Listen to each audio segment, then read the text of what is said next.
নমস্কার। বাংলার যুবসাথী প্রকল্পে আপনারা আবেদন করেছেন। দুটি পদ্ধতিতে আবেদন হয়েছিল। এক অনলাইন পদ্ধতি, দ্বিতীয়ত অফলাইন পদ্ধতি। যারা অনলাইন পদ্ধতিতে আবেদন করেছেন তাদের কিন্তু টাকা দেওয়ার কাজ শুরু হয়ে গেছে এবং কিছু সংখ্যক যারা অফলাইনে আবেদন করেছেন তাদের টাকা দেওয়ার প্রক্রিয়া কিন্তু চলছে। অর্থাৎ আপনি যখন আবেদন করেছেন সেই আবেদনের ভিত্তিতে আপনার কাছে দুটি এসএমএস এসেছে। প্রথম যুবসাথী প্রকল্পের একটি বাংলা এসএমএস এসেছে, টেক্সট মেসেজেও এসেছে এবং অনেকের ক্ষেত্রে হোয়াটসঅ্যাপেও এসেছে। সেক্ষেত্রে প্রথম এসএমএস হলো এবং দ্বিতীয় এসএমএস আপনার যে টাকা ১৫০০ টাকা ব্যাঙ্ক অ্যাকাউন্টে আসবে সেই এসএমএস কিন্তু আপনার এসেছে। যে ১৫০০ টাকা একটা তারিখ লেখা রয়েছে, সেই তারিখে আপনার অ্যাকাউন্টে ফরওয়ার্ড হবে এবং সেই সঙ্গে দেখবেন যে ব্যাঙ্ক অ্যাকাউন্টের লাস্ট ৪টি সংখ্যা লেখা রয়েছে। অনেক ক্ষেত্রে দেখা গিয়েছে যে আপনার ব্যাঙ্ক অ্যাকাউন্টে লাস্ট ৪টি সংখ্যা ম্যাচ করছে না। সেক্ষেত্রে আপনি কী করবেন? এবং অনেকের ক্ষেত্রে দেখা গিয়েছে যে পেমেন্ট ফেলড হয়েছে। পেমেন্ট কী কারণে ফেলড হয়েছে, এর সমস্যার সমাধান আপনি কিভাবে করবেন। তাই ভিডিওটি স্কিপ করবেন না, প্রথম থেকে শেষ পর্যন্ত দেখবেন। চ্যানেলে নতুন হয়ে থাকলে পরবর্তী গুরুত্বপূর্ণ আপডেট পাওয়ার জন্য চ্যানেলটিকে সাবস্ক্রাইব করে দেবেন। সর্বপ্রথম আইএফএমএস ওয়েস্ট বেঙ্গলের অফিসিয়াল ওয়েবসাইট ভিজিট করবেন। ওয়েবসাইটটি হলো wbifms.gov.in এবং আপনার সুবিধার্থে এই ওয়েবসাইটের লিঙ্ক আমি ডেসক্রিপশন বক্সে প্রোভাইড করে দেবো। সেই লিঙ্কে ক্লিক করে ডিরেক্টলি আপনি এই ওয়েবসাইটে প্রবেশ করতে পারবেন। এখানে আপনি ডান দিকে একটি অপশান দেখতে পাবেন, গুরুত্বপূর্ণ option, know your payment status. আপনি নো ইওর পেমেন্ট স্ট্যাটাস অপশানে ক্লিক করবেন। রাজ্য সরকারের বিভিন্ন রকম পেমেন্ট সব কিন্তু এই পোর্টালের মাধ্যমেই জানা যায়। শুধুমাত্র যে যুবসাথী প্রকল্পের স্ট্যাটাস বা যুবসাথী পেমেন্ট স্ট্যাটাস দেখতে পাবেন সেটা নয়, লক্ষ্মীর ভাণ্ডার আরও বিভিন্ন রকম প্রকল্পের যে স্ট্যাটাস সেটা কিন্তু এখান থেকে আপনি জানতে পারবেন। সেজন্য আপনি নো ইওর পেমেন্ট স্ট্যাটাস যে রয়েছে এই অপশানে আপনি ক্লিক করবেন।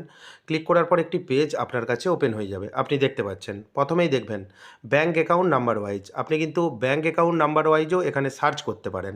তবে ব্যাঙ্ক অ্যাকাউন্টের নম্বর যদি ভুল এন্ট্রি ওনারা করেন সেক্ষেত্রে কিন্তু আপনি ডিটেলস দেখতে পাবেন না। সেজন্য মোবাইল নাম্বার ওয়াইজ যে অপশান রয়েছে এই অপশানে আপনি ক্লিক করবেন। এখানে দেখবেন রেজিস্টার মোবাইল নম্বর। আপনি যুবসাথীর ফর্ম ফিল আপ করেছেন অফলাইন কিংবা অনলাইন, যে কোনো মাধ্যমে আপনি ফর্ম ফিল আপ করেছেন, ফর্ম ফিল আপের সময় যেই মোবাইল নম্বর দিয়েছিলেন সেই মোবাইল নম্বর এখানে দেবেন এবং সঙ্গে আপনি মোবাইল নম্বরটি রাখবেন, কারণ ওটিপি আসবে। নিচে দেখতে পাবেন জেনারেট ওটিপি একটি অপশান রয়েছে।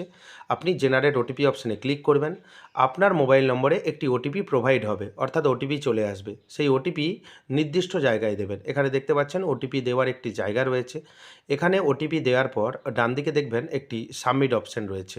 আপনি সাবমিট অপশানে ক্লিক করবেন। আপনার কাছে নতুন একটি পেজ ওপেন হয়ে যাবে। এখানে আপনার ব্যাংকের তথ্য অর্থাৎ ব্যাংক অ্যাকাউন্ট নম্বর এবং আইএফএসসি কোড দেখতে পাবেন এবং মিলিয়ে নেবেন। এবং কেন মিলাতে বলেছি সেটাও আপনাকে এই ভিডিওতে বলছি, তাই ভিডিওটি স্কিপ করবেন না। প্রথমত আপনি যুবসাথী প্রকল্পে আবেদন করেছেন অনলাইন কিংবা অফলাইন মোডে, দুটি মোডে আবেদন পদ্ধতি ছিল। যে কোনো একটি মোড ব্যবহার করে আপনি কিন্তু আবেদন করেছেন। যারা অনলাইনে আবেদন করেছেন তাদের প্রথমত টাকা দেওয়ার কাজ শুরু হয়েছে এবং প্রথমে দেখবেন দুটি এসএমএস আসছে। প্রথমে যুবসাথী প্রকল্পে আপনি আবেদন করেছেন, সেই এসএমএস বাংলাতে এসেছে এবং অনেকে দেখবেন হোয়াটসঅ্যাপ নাম্বারে একটি ভিডিও দিয়েছে এবং একটি এসএমএস এসেছে এবং তারপর দেখবেন ট্রেজারি থেকে যে ১৫০০ টাকা রিলিজ হয়েছে সেই তারিখ লেখা হয়েছে যে কোন তারিখে আপনাকে টাকা দেওয়া হবে এবং ট্রেজারি থেকে ডিস্ট্রিক্ট যে ট্রেজারি রয়েছে সেই অফিস থেকে রিলিজ হয়েছে সেই মেসেজও কিন্তু পেয়েছেন।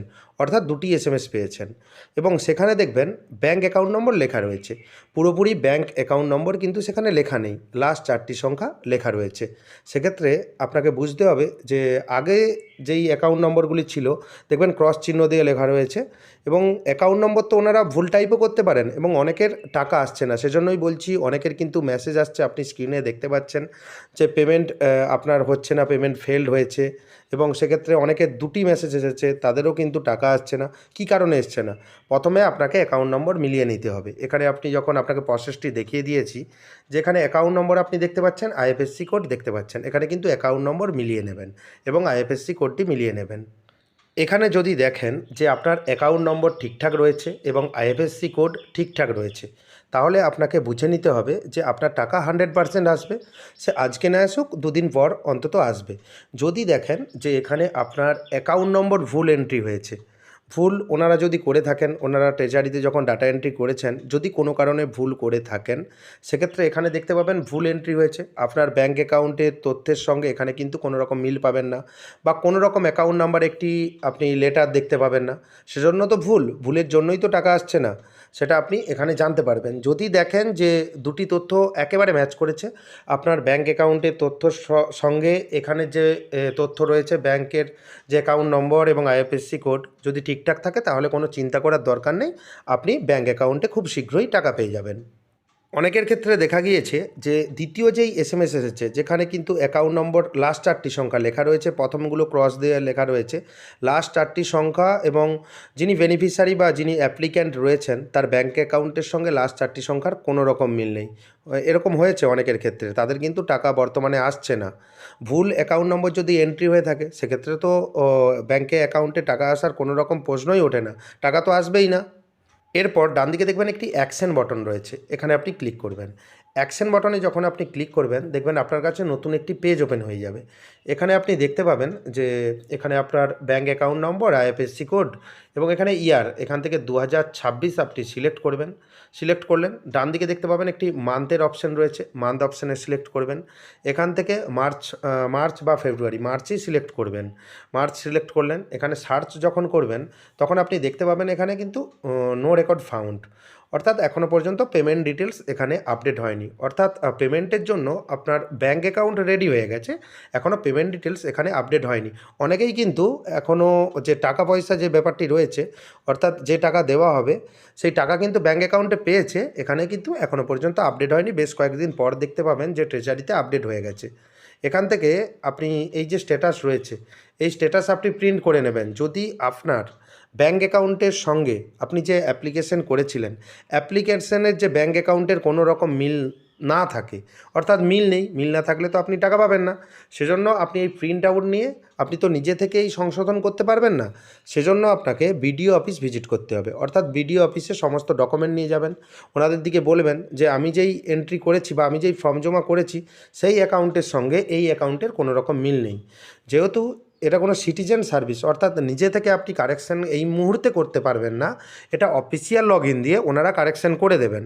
সেজন্য আপনাকে বিডিও অফিসে যোগাযোগ করতে হবে এবং সমস্ত ডকুমেন্টস, বিশেষত ব্যাঙ্ক অ্যাকাউন্ট এবং আধার কার্ডের তথ্য সমস্ত কিছু নিয়ে যাবেন।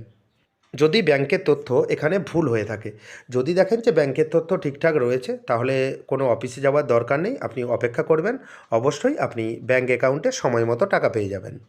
তবে যারা অফলাইনে আবেদন করেছেন, ক্যাম্পে গিয়ে ফর্ম জমা করে আবেদন করেছেন, তাদের ক্ষেত্রে আরও কিছুদিন সময় লাগবে, কারণ অনেক সংখ্যক ফর্ম জমা পড়েছে, তাদের ফর্ম এন্ট্রি হওয়া এবং তারপর ডকুমেন্ট আপলোড সময় লাগবে, সময় সাপেক্ষ ব্যাপার। এবং তারা যখন মোবাইল নম্বর দিয়ে সেম একই পদ্ধতিতে এই ওয়েবসাইটে, finance department government of West Bengal, এই ওয়েবসাইটে যখন আপনি দেখছেন, দেখতে পাবেন যে আপনার কোনো তথ্য হয়তো দেখাচ্ছে না। সেক্ষেত্রে আপনাকে বুঝতে হবে আপনার যে তথ্য, সেই তথ্য এখনও কিন্তু এন্ট্রি হয়নি, অর্থাৎ আপনার যে ব্যাঙ্ক অ্যাকাউন্ট এখনও ট্রেজারিতে ফরওয়ার্ড করা হয়নি।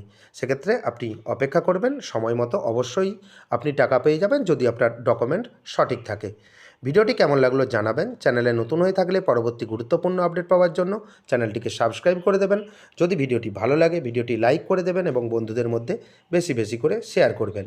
ভিডিওটি দেখার জন্য আপনাকে অসংখ্য ধন্যবাদ। ভালো থাকবেন।